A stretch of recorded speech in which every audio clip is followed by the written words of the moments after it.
BFM Bourse, le club de la bourse. Il y en a des éléments à décrypter, à déchiffrer, et quel potentiel pour la suite et pour l'avenir. On va poser cette question à nos experts. François Jubin pour WiseAM nous rejoint. Bonsoir François. Bonsoir Guillaume. Régis Béguet, Lazare Frères Gestion. Bonsoir Régis.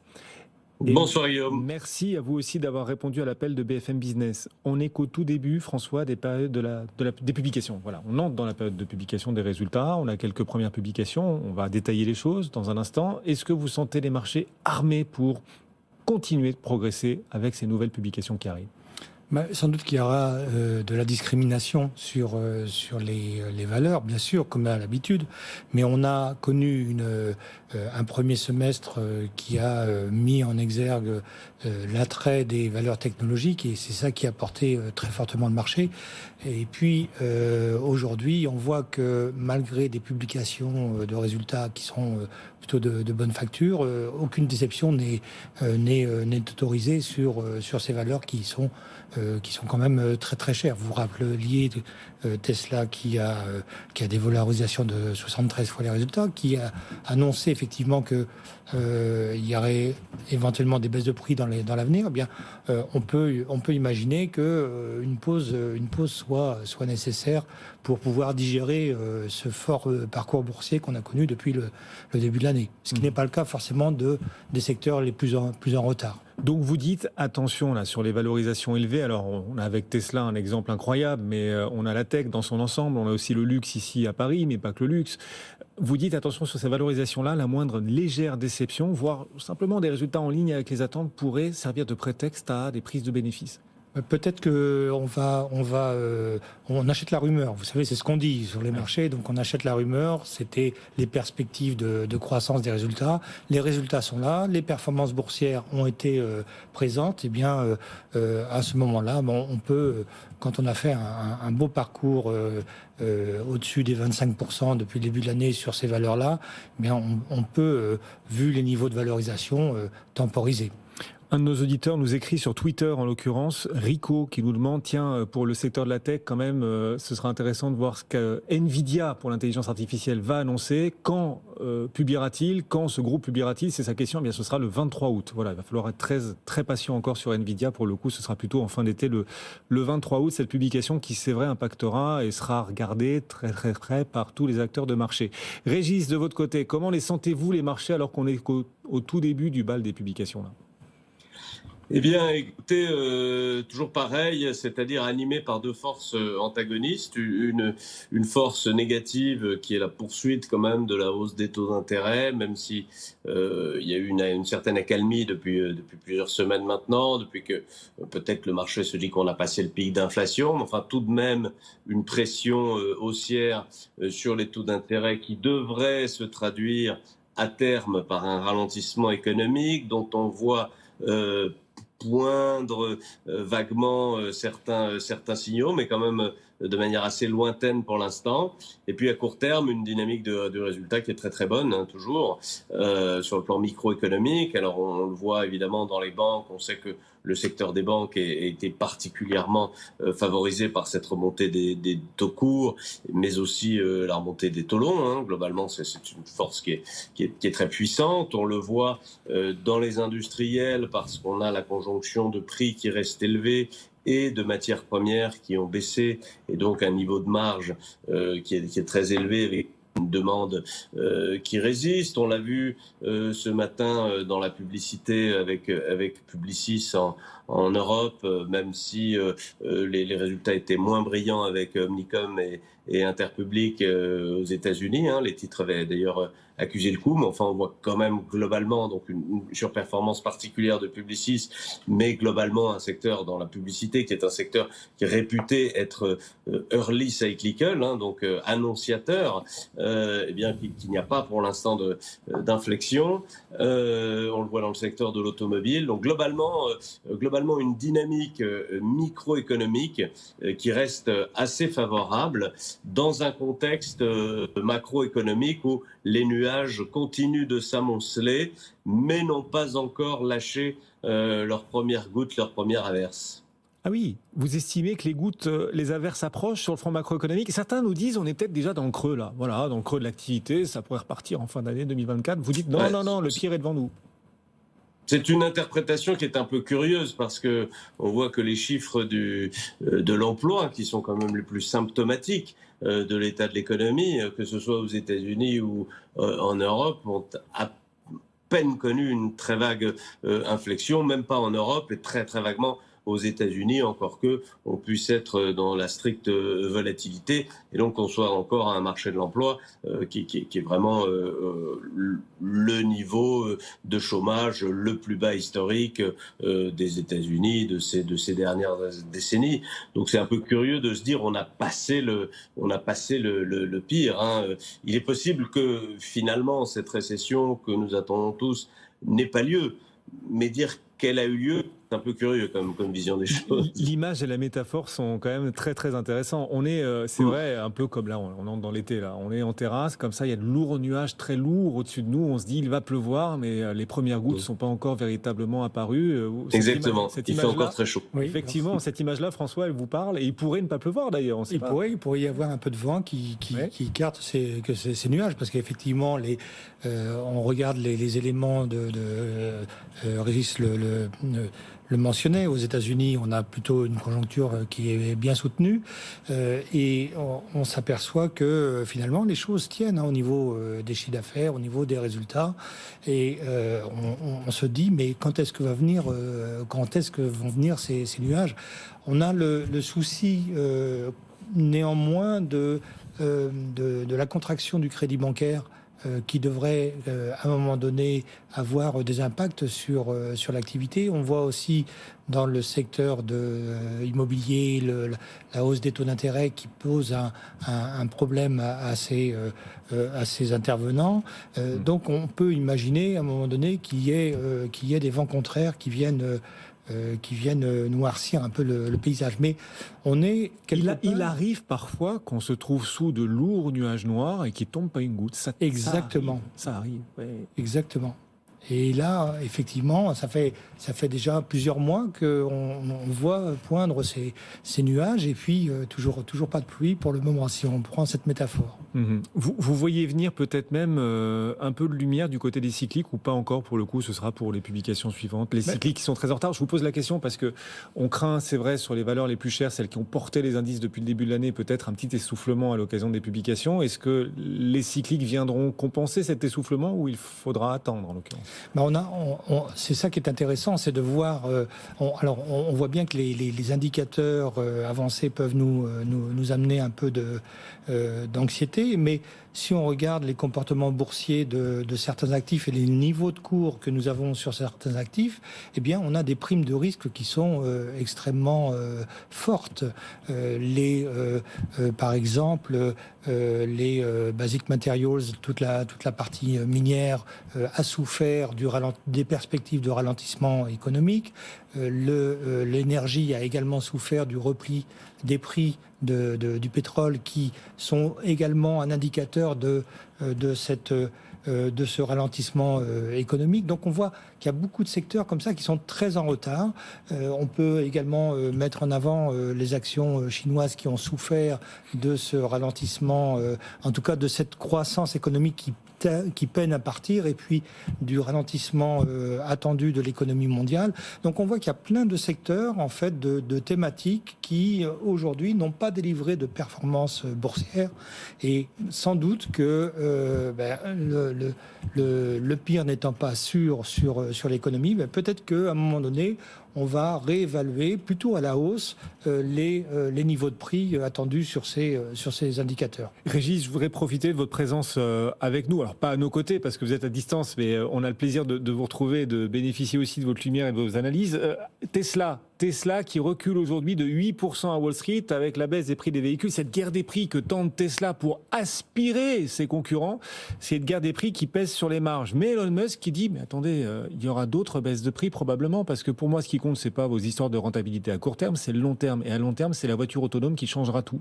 Est-ce que ce propos-là d'Elon Musk, vous auriez envie de l'acheter ou en tout cas, est-ce que vous auriez envie de profiter du coup de cette baisse de Tesla aujourd'hui de 8% pour renforcer le titre ? Moi, je donne pas de conseils d'investissement particulièrement sur Tesla, mais ce que je peux dire, c'est que effectivement, Tesla est depuis le début de l'année dans une politique très agressive de prix, ce qui tente à prouver, quels que soient les arguments par lesquels on le justifie, que la demande n'est pas là. Hein. Aucune entreprise, quelle qu'elle soit, ne baisse ses prix par plaisir, quand on est, qui plus est, dans des métiers dont les marges sont particulièrement fluctuantes. On sait très bien, comme on en a fait souvent la comparaison, si on compare Tesla à Ferrari, par exemple, bon, vous ne verrez jamais, vous ne verrez jamais, je ne sais pas, mais en tout cas, on n'a jamais vu Ferrari baisser les prix de 20% d'un trimestre sur l'autre et produire plus de véhicules que la demande du marché.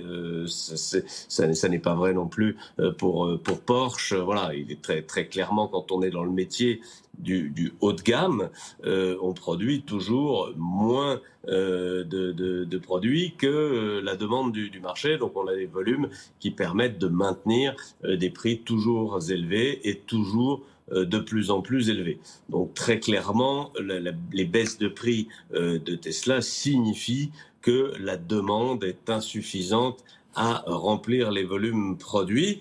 Après, ça peut être une stratégie de l'entreprise de s'ajuster parce que l'entreprise fait le choix d'être dans une politique d'accroissement de ses volumes pour continuer à amortir son outil industriel à l'échelle mondiale, et donc il y a une nécessité de rentrer dans cette politique de volume, mais auquel cas on a effectivement un Tesla qui a une politique qui ressemble beaucoup plus à celle des autres constructeurs automobiles mondiaux. Et il est vrai que si Tesla devient un constructeur automobile comme les autres, c'est vrai qu'il de fait il est un peu surprenant que son niveau de valorisation soit si différent de celui de ses pairs de par le monde. Sauf que Régis, donc, imaginez un Renault là qui commence à produire aussi des véhicules électriques et qui voit Tesla venir sur les tarifs, les prix de ses voitures, et Tesla c'est a priori un peu plus haut de gamme quand même, venir concurrencer ses propres véhicules.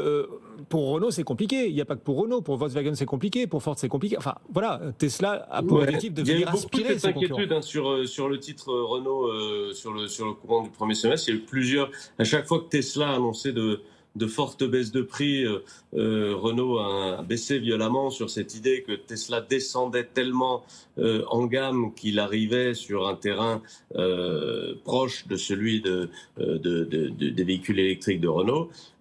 De facto, Renault, il y a une quinzaine de jours, a révisé en hausse ses marges et ses volumes et ses prix sur l'ensemble de l'année 2023, donc a montré qu'il était dans une dynamique extrêmement positive, et par conséquent ce raisonnement, en tout cas à court terme, sur le premier semestre et sur l'ensemble de l'année 2023 s'avère faux. C'est-à-dire que Tesla n'a pas encore suffisamment baissé ses prix pour menacer Renault, mais c'est peut-être que il y a moins d'appétence, encore une fois, pour les Tesla que ce qu'on s'imagine implicitement, puisque pour l'instant, le reste du marché n'en souffre pas. On parle de Tesla et Sabrina nous appelle d'ailleurs depuis New York.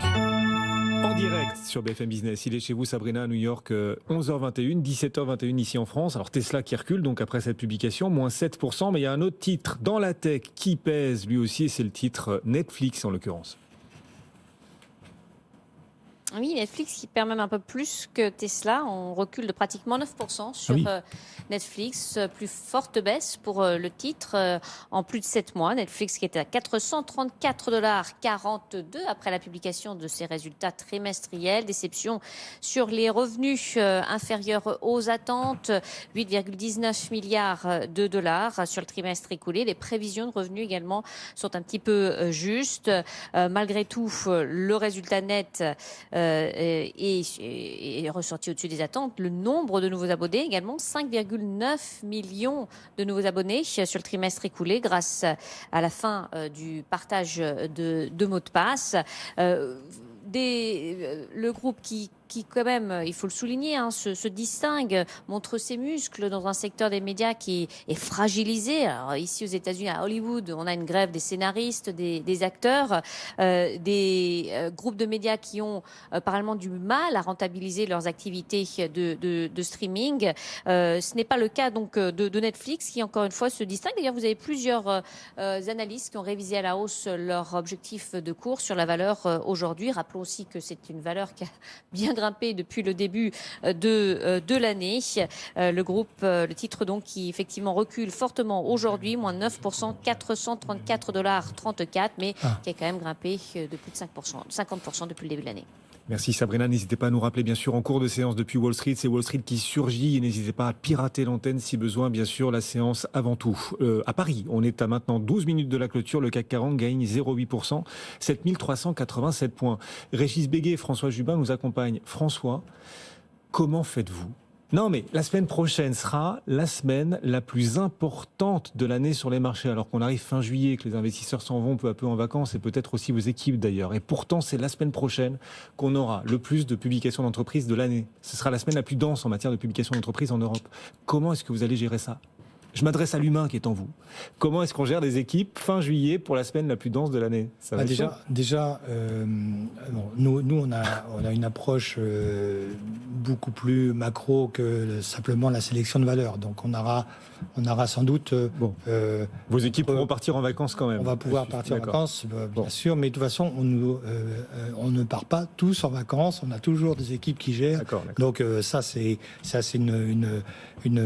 la permanence des moyens. C'est quelque chose qui est fondamental dans l'activité de gestion. Donc il est hors de question qu'on ne soit pas sur le Mais bon, un certain nombre d'intervenants nous disent c'est chaud toujours les publications du deuxième trimestre, celles qui sont annoncées donc courant juillet, parce que toutes les équipes sont pas forcément là et on a une densité de publication en quelques jours énorme. C'est la semaine la plus dense de l'année et donc on a souvent sur le marché des erreurs d'interprétation quand il s'agit pour le marché de réagir à des publications d'entreprise parce que on n'a pas le temps de tout décortiquer en même temps, de tout analyser à la fois. Il y a trop de publications d'un coup et pas assez d'équipes. Et donc sur le marché, il va falloir se méfier peut-être la semaine prochaine. C'est ce que nous disent certains intervenants d'erreurs d'interprétation possibles. Et le marché qui pourrait un jour interpréter une publication d'une façon et le lendemain d'une façon complètement contraire. Sauf que en fait, il faut être préparé au moment des publications. C'est-à-dire que l'intérêt de ces publications, c'est de valider ou d'invalider un certain nombre de scénarios qui ont déjà été établis. On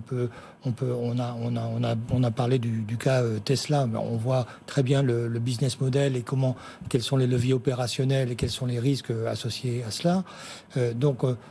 Les publications vont venir apporter de l'information, mais ça ne va pas forcément être un game changer. Vous savez ce qu'on dit dans le journalisme, trop d'informations tue l'information. On va en avoir trop d'un coup, là. Non, mais non, c'est gérable, franchement. Là. Les 3/4 du CAC vont publier sur la seule semaine prochaine. Régis, tiens, vous-même, avec vos équipes chez Descartes Frères, vous allez facilement gérer tout ça, tout va bien, ou c'est compliqué quand même, fin juillet, de gérer autant de publications d'un coup ?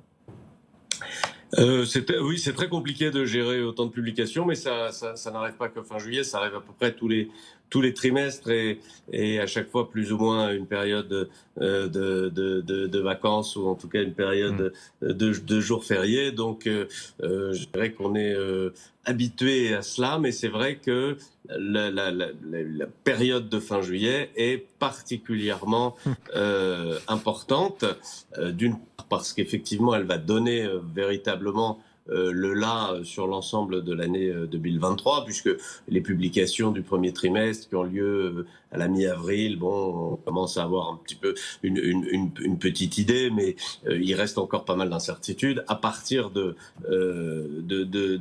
la fin juillet, on est dans un niveau de certitude qui est beaucoup plus important, et le risque finalement de déception sur l'ensemble de l'année devient plus faible, enfin de surprise sur l'ensemble de l'année devient de plus en plus faible, et on commence déjà effectivement à essayer de se projeter sur 2024. Donc il est certain que c'est une période absolument charnière.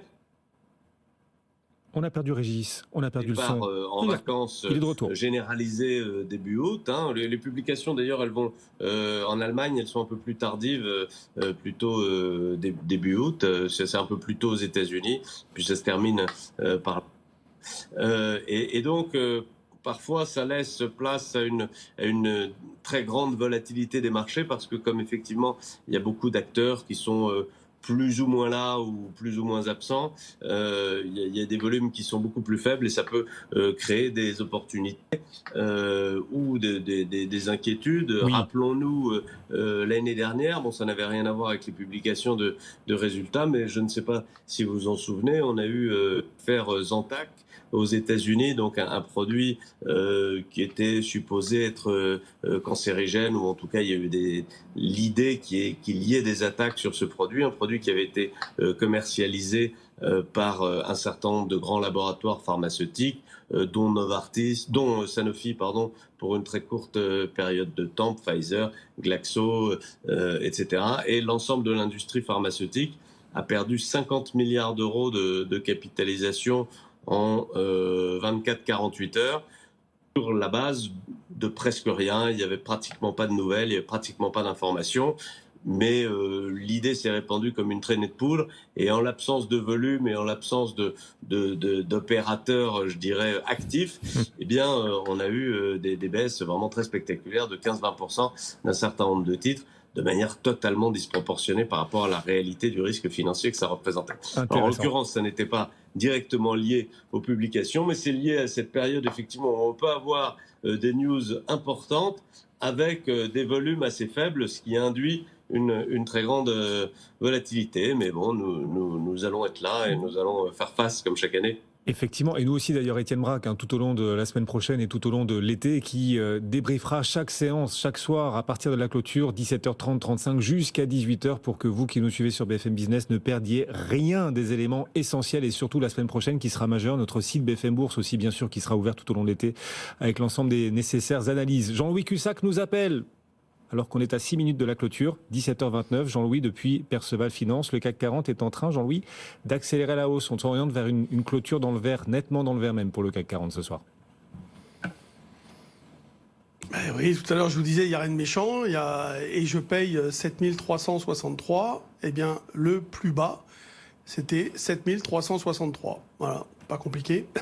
Il faut un peu de chance aussi. Non, mais en fait, j'étais placé à 64. Mais c'était 63 le niveau, il a parfaitement tenu, c'était le niveau, si vous voulez, de petits retracements sur lequel le marché conservait un maximum de chances de rebondir. Vous voyez, il faut toujours réfléchir comme ça, c'est bien d'acheter, mais il faut que ça rebondisse, donc c'est quoi les probas ? Il y a plusieurs valeurs qui tirent leur épingle du jeu aujourd'hui. Sanofi gagne 2,6, elle pèse 6,7% du CAC 40, l'impact c'est quand même pas mal, c'est 0,16 environ. Il y a Total qui est à 2%, elle pèse 7,8 à peu près, donc c'est un impact pareil de 0,16. Vous voyez, deux valeurs, déjà c'est 0,32. À cela, vous rajoutez de l'AXA à 2,5, du Kering à 2,40. Bon, ben voilà, le marché tient bien. Alors le volume, est-ce qu'on va atteindre les 3 milliards ? Ça va être peut-être un petit peu compliqué, mais on devrait faire un volume qui s'en approche aujourd'hui.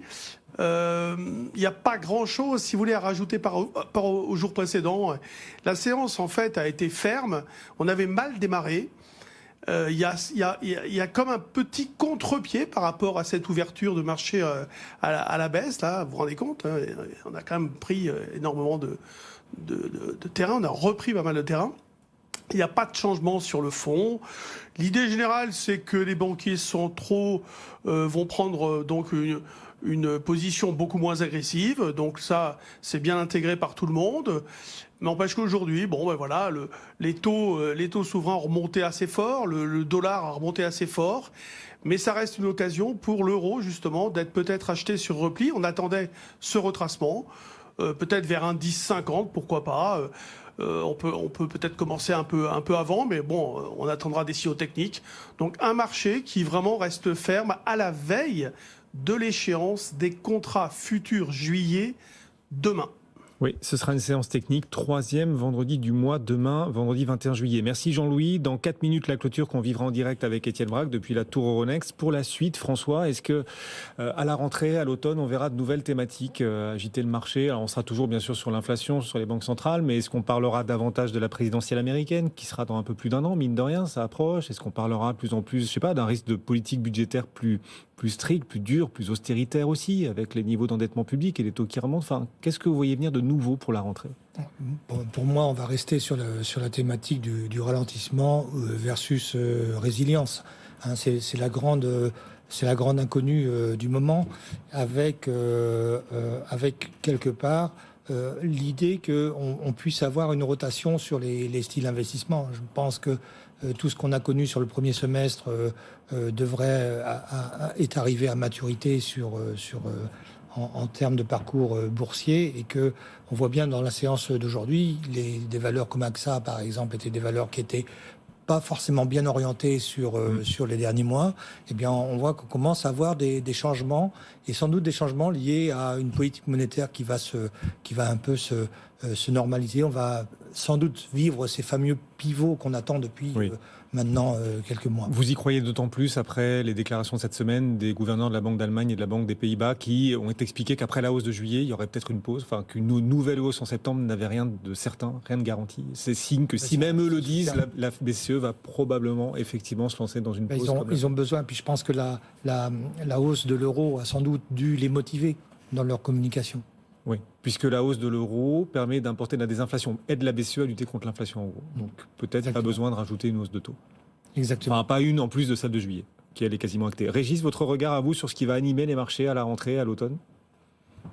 Mais c'est clairement une séance de forte rotation aujourd'hui, avec effectivement une baisse assez prononcée des valeurs de la technologie, notamment à la suite de TSMC, un fort rebond des valeurs liées au dollar. Donc avec ce point d'inflexion sur le dollar était sur un trend très baissier depuis plusieurs semaines maintenant. Il emportait avec lui les valeurs qui sont réputées être sensibles au dollar, notamment le secteur de la pharmacie, beaucoup, mais aussi de la publicité et un certain nombre d'autres titres. Et donc avec ce retour en force du dollar, ou du moins cette interruption de la baisse, on a un très fort rebond du secteur de la pharmacie, encore une fois, accompagné d'une faiblesse généralisée sur la tech, et puis également un rebond des pétrolières, qui sont supposées être également des valeurs dollars, et donc une rotation du marché un peu plus vers la value par rapport à ce que nous avions connu les temps derniers. Oui, intéressant. Merci messieurs de nous avoir accompagnés. Nos coéquipiers du club, Régis Béguet, Lazare Frères Gestion et François Jubin pour Wise AM étaient nos invités. Salut. Bonne soirée messieurs, bon retour, et dans un instant Étienne va nous appeler pour la clôture en direct sur BFM Business. Le CAC 40 s'oriente vers une nouvelle hausse. Vous pouvez nous suivre aussi sur notre site BFM Bourse. D'ailleurs, le replay de l'intervention d'Alexandre Tixier est désormais disponible. Vous savez, notre analyste technique BFM Bourse qui gère ce portefeuille trading disponible pour tous ceux qui le souhaitent. Il suffit de s'abonner. Et donc Alexandre Tixier qui nous faisait part des valeurs sur lesquelles il est sur le point de lancer les alertes à l'achat pour la suite et pour l'été. Vous pouvez retrouver le replay, l'essentiel de son propos sur notre site BFM Bourse. Tout cela vient d'être mis en ligne. On se retrouve dans un instant pour la clôture. À tout de suite.